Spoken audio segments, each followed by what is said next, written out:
Flams. Something that we play a whole lot of around the drums.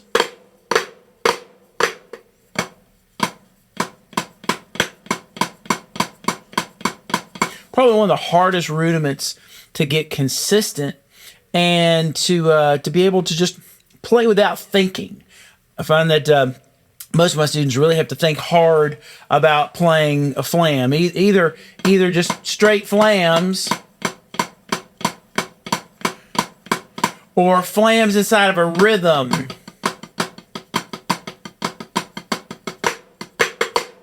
Whatever it is, however they play flams. Let me show you something real quick that will help you to clean up your flams and get you started down the right road of playing cleaner, more consistent flams. So it's something like I call it the 3-position theory of flams. The only reason I call it 3-position theory is the alliteration. It's not a theory. The 3-position thesis on flams. There we go. I like that better. That sounds highfalutin, right? Anyway, it sounds like I got a PhD now. So here's what I want you to do. The real key to playing good, consistent flams that are clean and that aren't flat is hand position. It's all about the hand position. So what I want you to do is I want you to start with, for you that don't know how to play flams, and there's maybe some of you that are watching this that don't know how to play flams, what you want to do, you've got a primary note and a grace note. So the primary note is the loud note. The grace note is the soft note.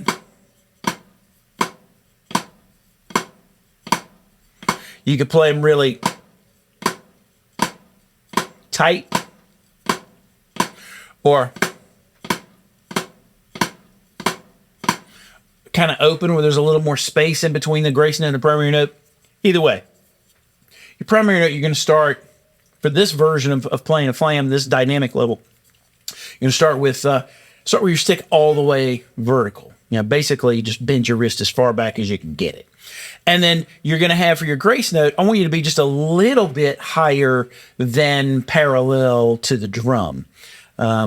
And so what we're going to do from this position is we're just going to push everything down, and we're going to use a controlled bounce, in this case, in the primary hand. So in my primary hand, this is literally what I'm doing.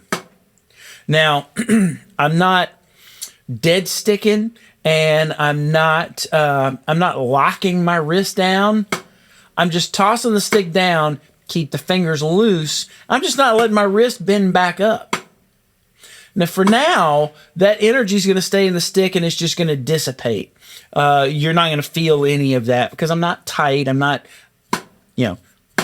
locking my fingers and my wrist. I'm not locking anything down. I'm just not letting the wrist bend back up. I'm not letting the stick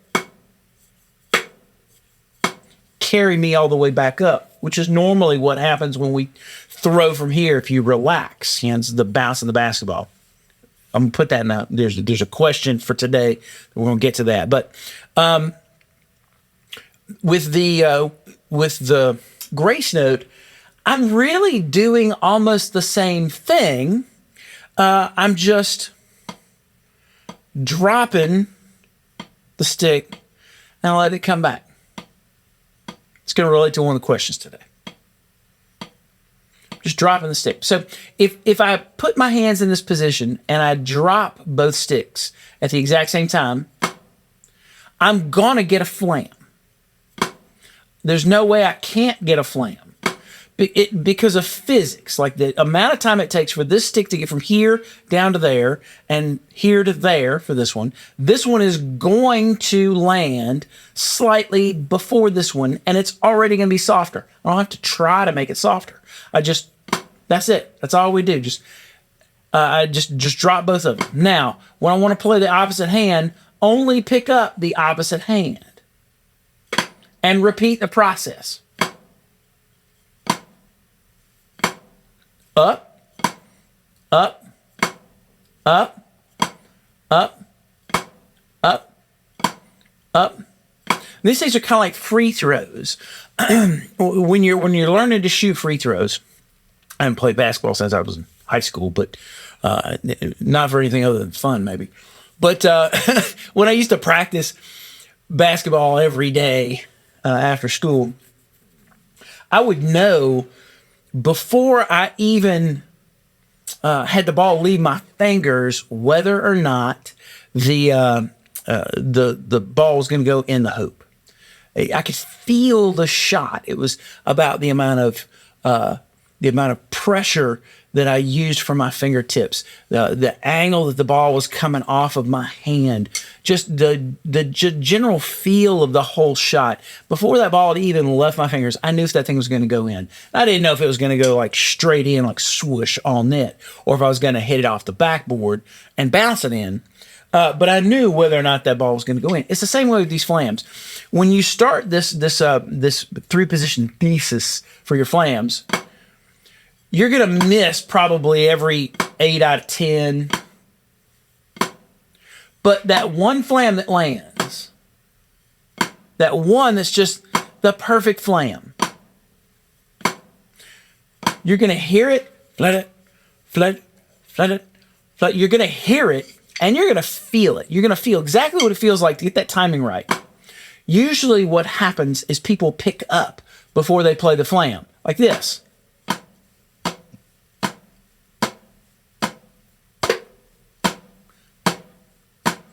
You notice how both those strokes sound almost the same volume. Well, they're almost the same volume because even though I might have started at different heights, the moment that I pick up the stick before I let it go towards the drum, now look at the distance in the sticks. The sticks are only that far apart. They're gonna hit really close to each other and be almost the same volume because they're almost the same distance. They're getting almost the same velocity going down the drum. So that's the thing I see in most people playing flams that either make their flams real flat or they make them super inconsistent, is that you got to have a starting place for each of the flams. And then you're just dropping it from there.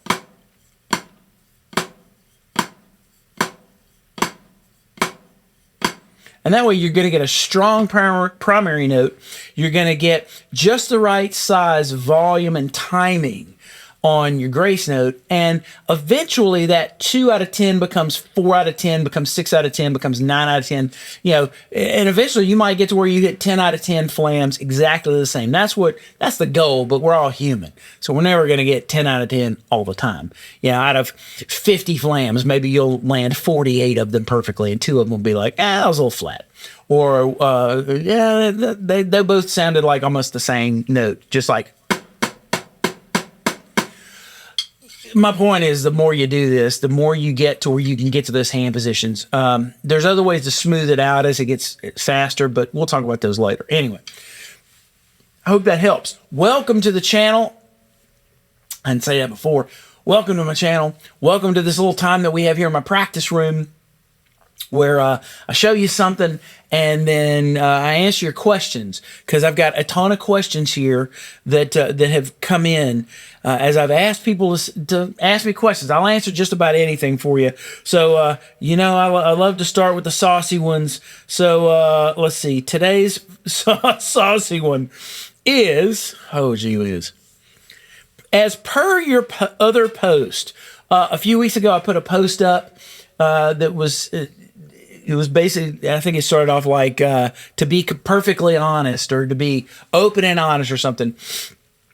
Showed some pictures of one of the kit setups that I had for a session, some stuff that I'd been recording.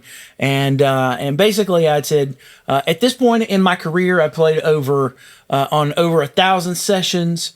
And every single time, especially on the remote sessions. But even if I'm doing a session at a studio with everybody around and the producer's there and the artist is there, every time when I finish the take, or if I'm about to hit send on the eval Ep.3 that I did, I'd usually do a rough mix after I do a keeper take, and I send it off to the client to either get their approval or get their punch list of corrections or revisions that they want to do.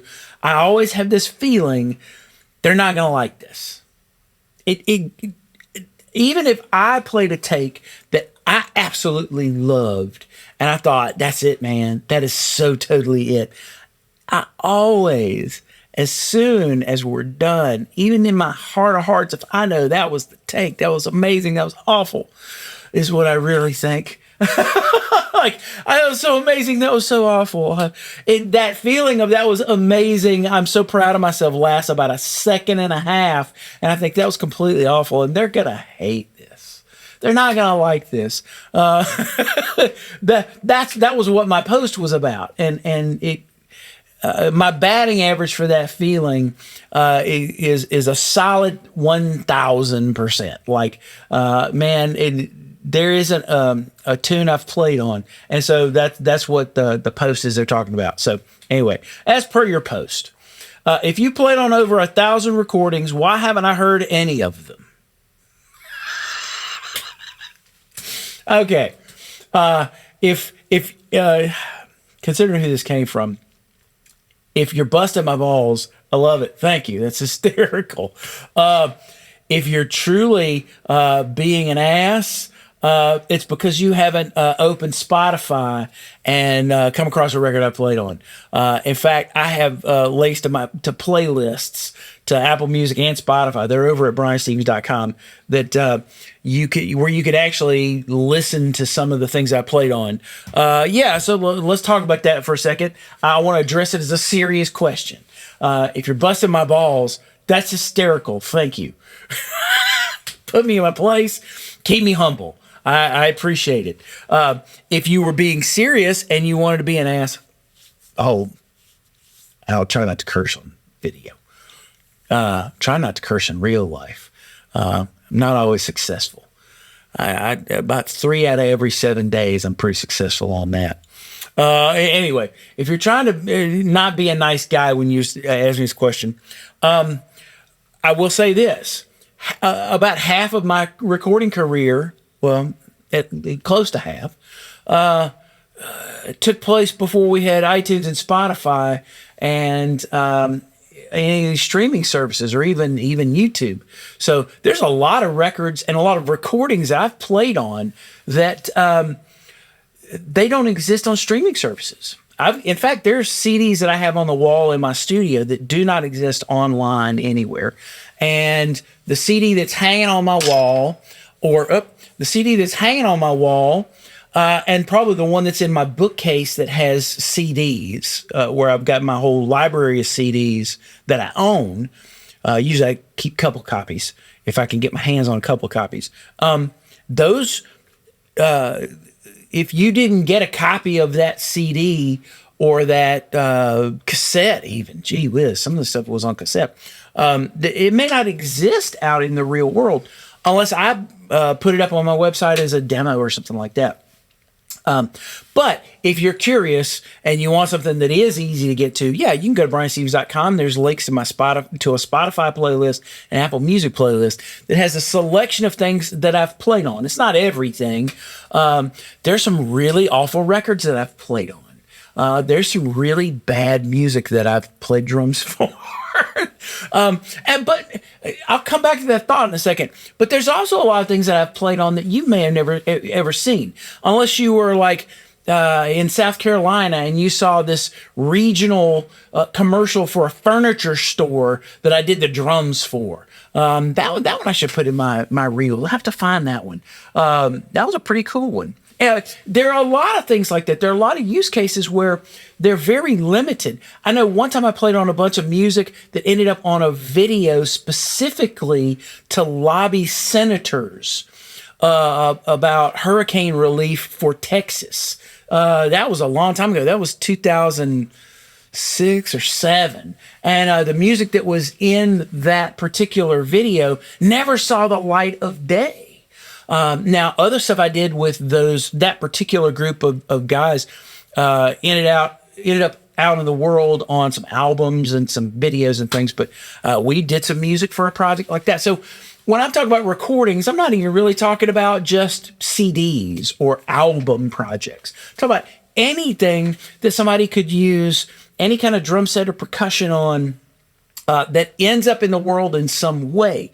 And that brings up a very interesting topic of, I mentioned it in one of the other videos, and I don't really know that I fully expounded on this idea, but especially now because of the internet, there's this expanding, not contracting, expanding music business middle class that a lot of us are a part of. And you may not know of us, but we work all the time in various ways. I know some players that exist purely on wedding gigs and corporate band gigs and church gigs. And that's the bulk of the stuff that they do. And they make a nice little living doing it. I mean, they make more than they would make if they had an office job where they needed a master's degree in some cases. Especially in a town like Atlanta, that's very possible that you've got incredible professional musicians that are playing gigs that because you don't live in that town or because you don't play gigs with them, you may never, ever actually know that they exist. Sorry, I had to take a drink there. And actually, that is almost out. I think I'll probably drink this one. But now, because of the internet and because of, I just did a session for the first client I've had through a site called airgigs.com, where people can go. It's basically an online catalog of session musicians and session singers and mix engineers and people that do this at different levels of ability. But based on their portfolio and the things that they have listed and the things that you can listen to, you can hire them. And there's scores of people on that site. And the price range runs anywhere from probably $25 a song to maybe $2,500 a tune. I don't know. I know I'm not that expensive, but yeah. So because of the internet, there are a lot of ways that if you've got the skills to be able to play drums on a recording and have it sound good, and especially if you've got a facility where you could do it. Like I've got my studio here in my home that I've had for almost 20 years now. There's a lot of opportunity to play on recordings, and you don't have to live in Nashville or you don't have to live in Los Angeles, and you can make a really good living playing music on people's recordings. Now, if you want to be famous, that's a different thing. If you want to be on the cover of a magazine, or what used to be a magazine, if you want to be on the virtual cover of a virtual drum magazine that nobody buys except me and my dozen drummer friends that still feel an allegiance. Anyway, that's a different story for a different day. You really can utilize the internet and the tools that are in front of you to open up the doors of opportunity. I'm really trying to be encouraging here. I don't want to be so encouraging that y'all take work away from me, but yeah, every week I'm playing on something. I'm playing on somebody's album project or somebody's demos or some music for a film project or any number of different things. Sometimes I record on stuff and I never, ever hear or see it again. People record things and either I don't know what they're using it for, or I don't know where it ends up, or they just never send me a copy of it. Other times I get things back, and case in point, some of the things that are not on one of those playlists, I'll listen to a recording. This isn't saying anything if you're not on my playlist, but if you're not on my playlist, there may be a reason why you're not there. If I get it back and like the drums are so buried in the mix, you can't even hear the drums. There's drums on there, but they're so buried in the mix. I'm like, what's the point in putting that on my reels? Because somebody's going to listen to that and go, they're just going to go, I think there's drums there. Or in some cases, some projects I've played on where I've had to replicate drum programming exactly to the point where it sounds like a drum machine. then I might not put that on my reels either, because I'm not trying to cultivate more of that business. I don't necessarily like playing on stuff like that. It's just that it pays like any other song, and nobody's paying me to be a music critic. They're paying for me to play drums on something. So if they send me something and they're like, I need you to play the programming exactly like this, but make it feel like a real drummer as opposed to this crappy sounding machine that we used, or this crappy sounding programming. I take that back. Crappy sounds we used for this programming that we did. Then that's the gig. That's the job. Nobody's paying me to be a music critic. The best jobs I get to play on are where somebody just gives me a few prompts. I did one just a few days ago for air gigs, or through air gigs for a client. And it was a great experience because they sent me a demo of the song. So somebody had already finished a complete demo of the song that used Drum Machine. And then they sent me their guide tracks for the way that they were redoing this demo for a finished product, or what I call a retail ready product. And then they sent me a couple of things to listen to sonically. Here's the sound that we're going for. And so the sound they were going for was one of these tunes from the Color Purple soundtrack. And it was pretty obvious that the drummer had either used brushes or hot rods. And that's essentially the sound they were looking for instead of sticks. And so I took that as a prompt. I pulled together the right drum set, the right selections of cymbals and microphones, and the right mic pre's. Sonically, we got the right thing going. And then I played a few takes until I got what I thought was the right thing, and then sent it off to them. And, within a couple of hours, got an email back and said, man, we love this. That's perfect. That's exactly what we asked for. Thank you so much. And then I just, boxed up the files and sent them off. And the great thing about air gigs, this is not an advertisement for them or anything, but unlike when I deal directly with people, like through my website or through a phone call or an email or something, with air gigs, the client has to pay the entire fee up front before you record a note. That's beautiful. I love that because I know that I'm going to get paid. Usually, if you just contact me directly, there's a 50% deposit. So you'll pay 50% once I agree to play on the song or the tracks, and then there's another 50% afterwards when I've completed that. So anyway, that's really how that works with how I do it. I hope that answers your question. And I've talked for 20 minutes about this between this and the Flam stuff. I hope that answers your question. I hope that gives you a little bit more context. So for this one, since I want to keep these short as I can, that's everything I got for you. And I thank you so much for watching and for tuning into these things. Please, if you haven't already, hit like or subscribe down below. Please leave a comment, leave a question, any of that stuff. I'll try and answer that for you. And that's everything for this one. So until next time, be awesome to everybody that you meet. Be extra awesome to yourself, because we're not always. And till next time, I'll see you when I see you. Thanks.